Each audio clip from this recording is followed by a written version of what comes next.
Sveiki, parodysiu Jums, kaip taisyklingai įterpti į tekstą paveikslėlį. Pirmiausia, pasižymime vietą, kur paveikslėlis turėtų būti įterptas. Šioje vietoje padedame pelės kursorių. Tada spaudžiame ant piktogramos su medžiu. Atsidariusime lange mes spaudžiame ant šio mygtuko, kad atidarytų failų talpyklą. Šioje zonoje mes galime pasirinkti jau esamus paveikslėlius arba įkelti naujus. Pasirenkame paveikslėlį ir spaudžiame mygtuką įkelti. Failas yra nusiunčiamas į serverį. Užsižymime paveikslėlį ir spaudžiame mygtuką įterpti paveikslėlį. Tada įvedame šio paveikslėlio pavadinimą bei aprašymą.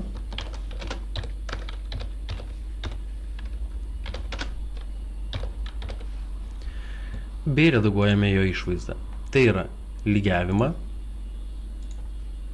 išmatavimus, vertikales bei horizontales paraštes bei rėmelį. Atlikę visus pakeitimus, spaudžiame mygtuką įterpti. Matome, paveikslėlis atsiranda toje vietoje, kur buvo pelės žymeklis.